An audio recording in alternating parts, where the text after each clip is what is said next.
Hey guys, what's up? It's LOJKRT here from SwarmLegion, and I'm here with the next war recap video. So, as you can see, faced Los Juegos. I don't know how you say that, but we did win 27 to 19.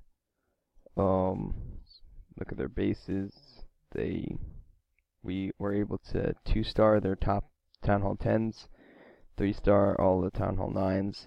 One Town Hall 8 slipped away from us. We had players who could take this, just there's connection error, and we weren't able to get someone to get onto this one, but that shouldn't happen in the future.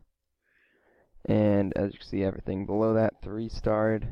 And so let's go ahead and start with our raid on number 1. So as you can see, it's 82%. It's going to start here from the bottom with a Hocus Pocus with 6 wall breakers, and I go ahead and place all my witches. They're spawning skeletons, and they're moving forward. I place my queen to help make some funnels, the wall breakers to get everyone in. As you can see, this mortar is raining down my witches because they ran up right next to the golem, which is not that good because a few of them got taken out here, and a lot of them are low health, and some more get taken out right there. So at this point already, I don't have as many of the witches as I should. And maybe bringing a heal spell right there might have helped a little bit better. But I go in with a free spell on the Inferno Tower. Another free spell right afterwards. It was a second too early. I probably should have waited a little bit longer on that one.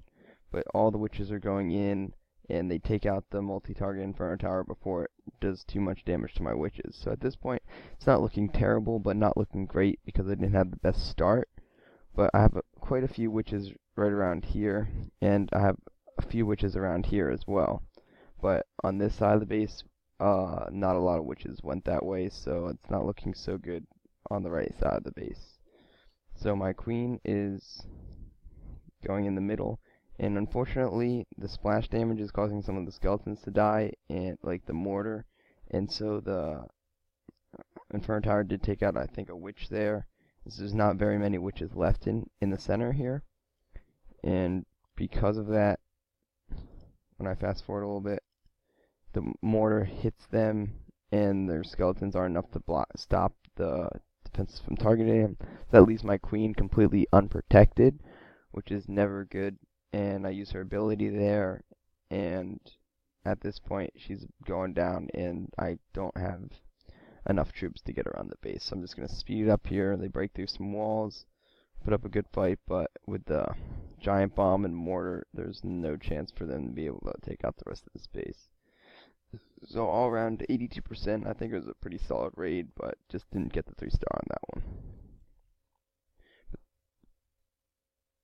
But it still gets a 2-star, which helps out on the Town Hall 10. So the next raid we're going to be looking at is Rostors taking on their number 4. So he's going to start off with the lore, which is a good strategy, especially when it's a very exposed clan castle. A giant and 2 hogs. And the hogs are pulling double duty by getting the lore and the mortar. Then he anchors down here on the laboratory with an archer. Brings him out a little bit farther. And then he's going to use a golem wizard kill, which is a very good strategy in this situation, because when targets are moving, a lot of times the wizard's bullets will miss the target, and they'll keep running after it. And since the golem had to travel a long way, they kept missing him, and it didn't do a lot of damage to the golem, which helps a lot later because the golem has a lot more health than if they were able to hit the golem. And so everything's going in. He's going to drop some. He doesn't have any wall breakers. Oh, there's the wall breakers. They exploded that wall, and his king's going to go on. I don't know why he didn't drop his queen yet. Maybe he's waiting for some reason. But then his king takes out the queen. Hasn't even used his ability yet, and he still has his witches up, which is a good sign. And his king is going in and working on the town hall now. He's going to use the ability, and the queen is under rage, doing a lot of work with the golems tanking. Then the queen kills the opposing king right here. And at this situation, it doesn't really look like it will be a 3-star because it just how many defenses left. But the witches are still up spawning their skeletons, which tank a lot of damage, and there's still all 3 golems up, I think. 2 of them just busted now, but they still have their golemites. And they're all tanking for the queen, so she's not really taking any damage right now, and the skeletons are also tanking on this side. So that works really, really well for him. And the queen takes out a lot of buildings, and the golems are still out in front, which is very, very good. And the queen's just doing work because she has tank.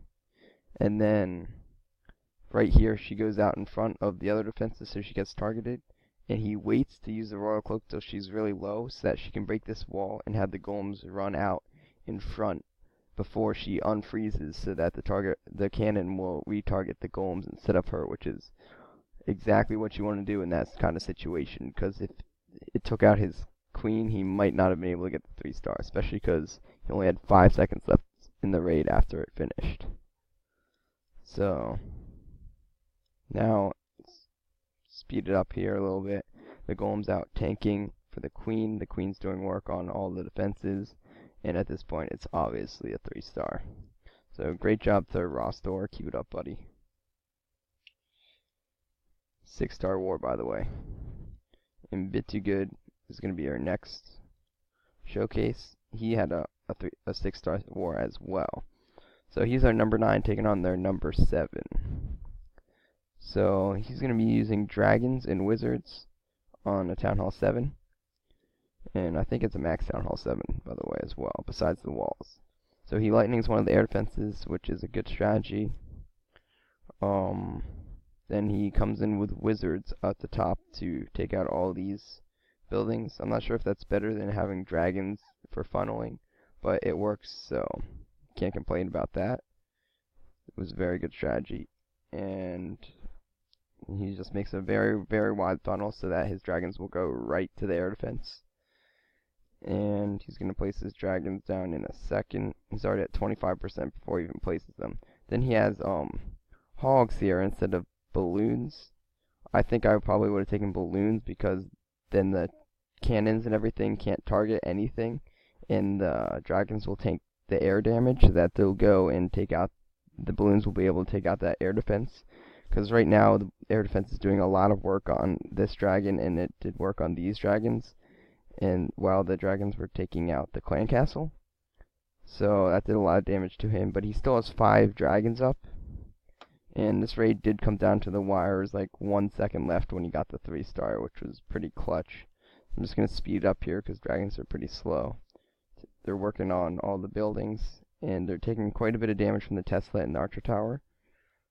But this dragon's going to be able to take out the Tesla, but unfortunately both the dragons get stuck on the king, which is kind of pointless because you don't even need to destroy him to get the 3-star. And he can't target anything because everything's air troops, so I don't know why they have to target the king, but it still works out in his favor in the end. The dragons have quite a bit of health left, and they're able to take out that Archer Tower and get the 3-star here. So great job for 6-star war. Keep it up, buddy. So that is our war recap for this war. Thanks for the level 6 balloons, GM. And yeah, I'll be back with the next war recap video next war. Hopefully tomorrow will be out. So peace.